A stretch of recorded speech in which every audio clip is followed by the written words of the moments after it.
କଥାଟି ଛୁଆ ମନେ ରଖିଥାଅ। ଆଜି ଆଲୋଚନା କରିବା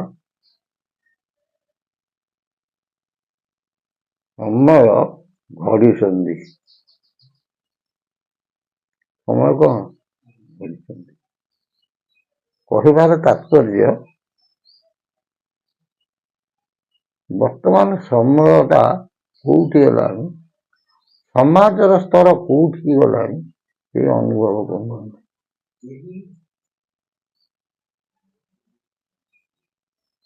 ଏଇ ଅନୁଚିତା କରୁନାହାନ୍ତି। ଆଉ କଳିଯୁଗରେ ଏମିତିଆ ଭକ୍ତ ଅଛନ୍ତି, ମାନେ ମାୟାବୀ ଭକ୍ତ, ତାଙ୍କ ଚାରି ଖୋରାକୁ ଦଣ୍ଡବତ। ଆମେ ଆମ କଥା କହୁ। ମଠ ବାରି କାମ ହଉଥିଲା,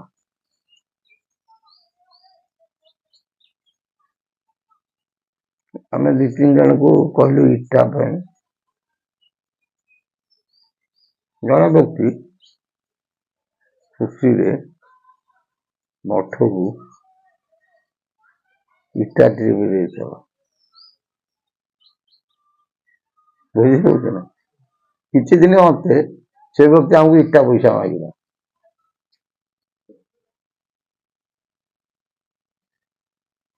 ସେ ଇଟା କାମ ହେଲା ଠାକୁରଙ୍କର। ତାପରେ ଆମକୁ କଣ କଲା? ଇଟା ପଇସା ମାଗିଲା। ସେଇଟା ପଇସା ତାକୁ ଫେରେଇ ଦେଲି। ଆଉ ଦେଖେଇଲୁ ଧର୍ମ କାମରେ ଯଦି କଳ୍ପନା ରହିଯିବ, ସବୁଯାକ କଣ 12 ହେଇଯିବ। ସେମିତି କଳିଯୁଗରେ ଏପରି ବ୍ୟକ୍ତି ଅଛନ୍ତି, ମାନେ ବିପଦ ପଇଲେ ଗୋଡ ଧରି ପଡିଯିବେ। ବିପଦ ସହିଲେ ସହିବ। ଏତେ ମାୟାବୀ। ସବୁ କରିଥାଉ, ମନେ ରଖିଥାଉ। ହାତେ ମାପି ଚାଖେଣ୍ଡରେ ଚାଲୁ। ଏ ଯୁଗରେ ବା ଏ ସମୟରେ ନିଜ ବାପ ପୁଅର ହଉନି।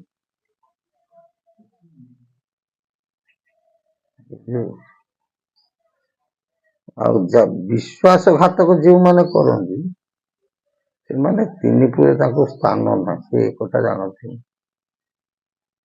ଆଉ ଦେବ ଯୋଉ ପକେଇଲା ଛିପ ଶାସ୍ତ୍ର କହି ଢୋକନ୍ତି ନାହିଁ, ଢୋକନ୍ତି। ଦେବକର୍ମ ଦାନ କରିକି ଯିଏ ପୁଅଟାକୁ ଶୋଷଣ କରେ, ଏ ବାପା ତାଙ୍କ 4 ଖୋରାକୁ ଦଣ୍ଡ।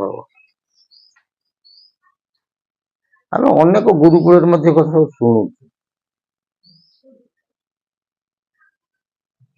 ଅନେକ ସାଧୁସନ୍ଥ ଆମକୁ କହନ୍ତି, ସାରେ ଅମୁକ ସମକ ସବୁ ଆମର ଜୀବନରେ ଘଟିଛି।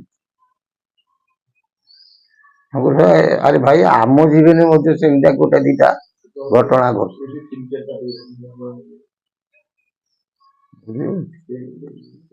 ବିଚିତ୍ର ସମାଜ। ବର୍ତ୍ତମାନ ସମୟରେ ଧନ ଯାହା ପାଖେ, ଲୋଭ ତାହା ପାଖେ। ସେ କଣ ମଲା ବେଳେ ନେଇଯିବେ ନା କଣ କହିବେ? ସାଧାରଣ କଥା, ସେ ଯୁଗ ଲୀଳା ହଉ କି ନ ହଉ,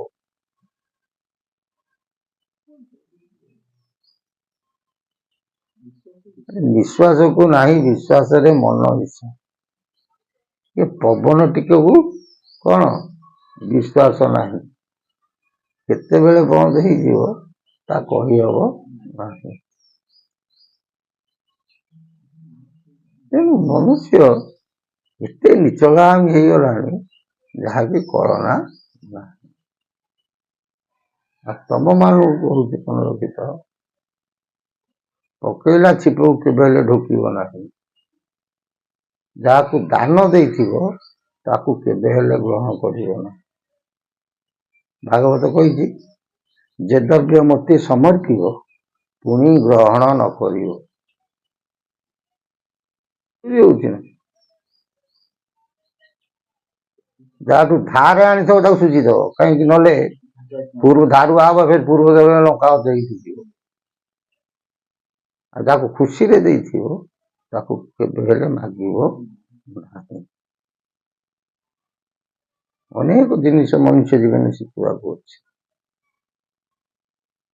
ଆଉ ତମକୁ କହୁଛୁ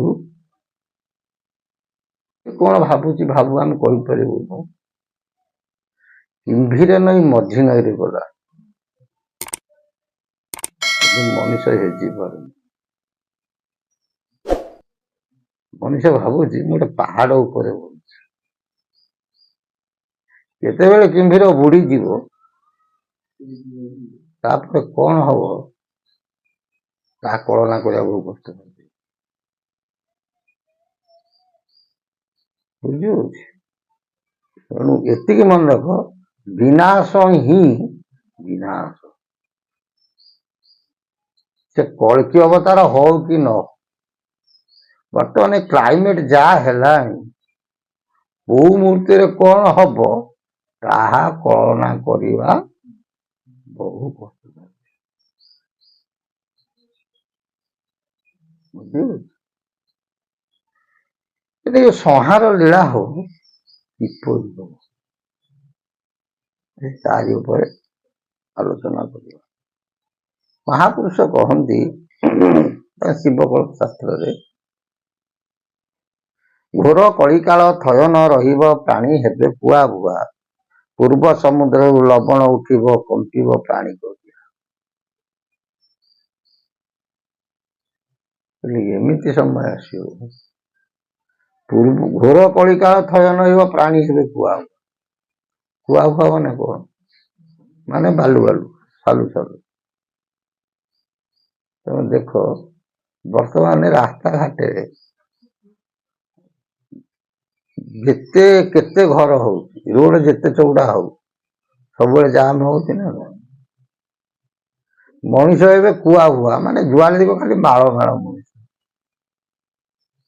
କଳି ଯେତେବେଳେ ଅନ୍ତିମ ପର୍ଯ୍ୟାୟ ଆସିବ, ମହାପୁରୁଷ ଅଚ୍ୟୁତ କହୁଛନ୍ତି, ଘୋର କଳିକାଳ ଥୟ ନ ରହିବ, ପ୍ରାଣୀ ହେବେ କୁଆ ଭୁଆ, ମାନେ ଖାଲି ମାଳ ମାଳ ମଣିଷ।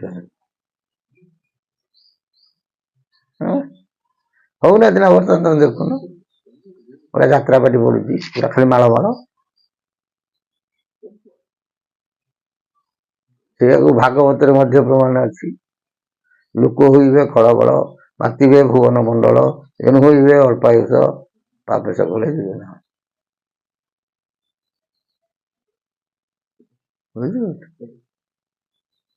କୁଆ ଭୁଆ, ବର୍ତ୍ତମାନ କୁଆ ଭୁଆ ସବୁ ହେବେ। ପୂର୍ବ ସମୁଦ୍ରରୁ ଲବଣ ଉଠିବ, କମ୍ପିବ ପ୍ରାଣୀ କରିଆ। 1999 ମସିହାରେ ଓଡିଶା କଥା କହୁଛି, ପୂର୍ବରୁ ଉଠିଲା, ସମ୍ପୂର୍ଣ୍ଣ ଉଠିନି, ଗୋଟେ ତେଲ ଛୁତୁକ, ଖାଲି ପ୍ରଭୁ ଗୋଟେ ଛୁତୁକ ଦେଖେଇବେ, ହେ ଜଗତବାସୀ ଦେଖ ସମୁଦ୍ରର କରାଳ ରୂପ କଣ, ତାକୁ ରୋକିପାରିବେ? ସିନା ନଈ ବନ୍ଧ ଭାଙ୍ଗିଲେ ବନ୍ଧ ପକେଇଦେବେ, ସମୁଦ୍ର ଆସିଲେ ତାକୁ କିଏ ବନ୍ଧ ପକେଇବ? କଣ ଭାଇ? ପବନ ସିନା ହେଲେ କୋଠା ଘର ରକ୍ଷା ହେଇଯିବ, ଯେତେବେଳେ ଘୂର୍ଣ୍ଣି ବାତ୍ୟା ହବ କୋଉ ଛାତ ରଖିବ?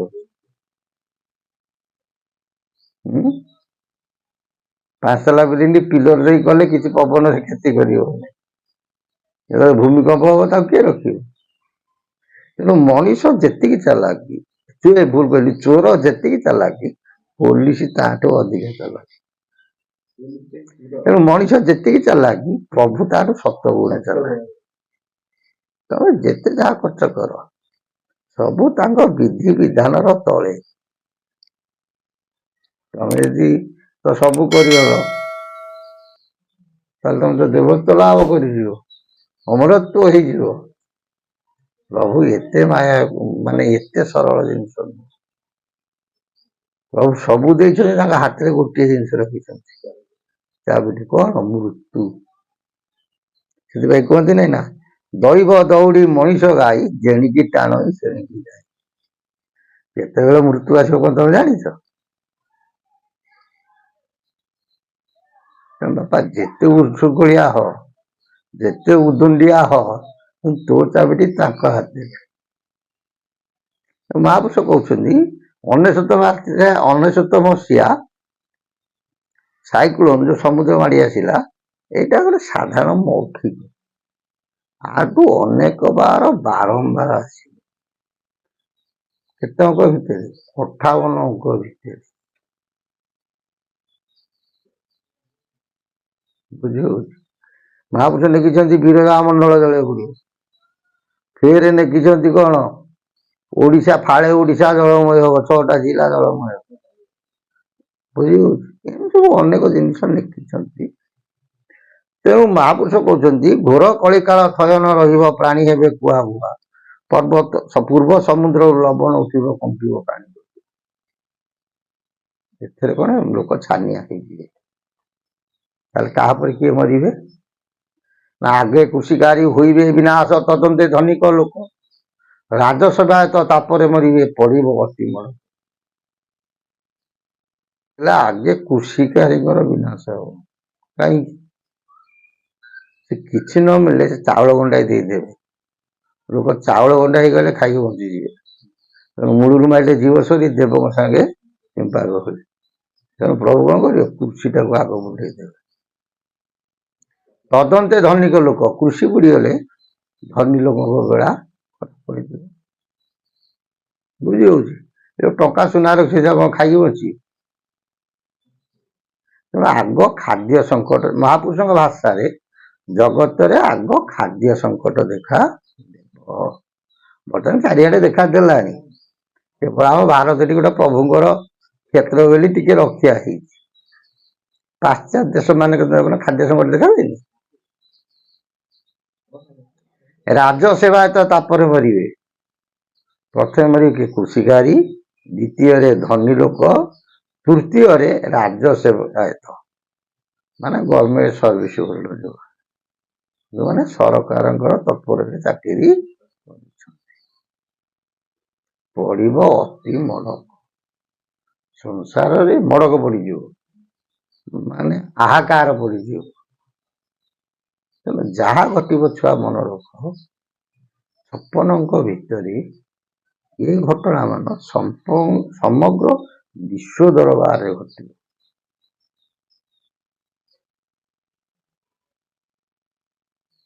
ତମର ପ୍ରଶ୍ନ ଆସେ, ତାହେଲେ ଯଦି ସମ୍ପୂର୍ଣ୍ଣ ଘଟିବ, ଭକ୍ତ ମାନେ କେମିତି ବଞ୍ଚିବେ? ପ୍ରଭୁ ଭକ୍ତ ମାନଙ୍କୁ ବଞ୍ଚେଇ ରଖିବେ।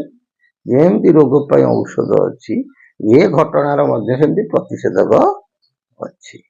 ସେଥିପାଇଁ ଯଦି ଆମେ ମାନେ ଭକ୍ତ ହେଇଥିବା, ନିଶ୍ଚିନ୍ତ ପ୍ରଭୁଙ୍କ ଚରଣର ତଳେ କଣ ହବ? ପ୍ରଭୁ ଆମକୁ କୃପା କରିବେ।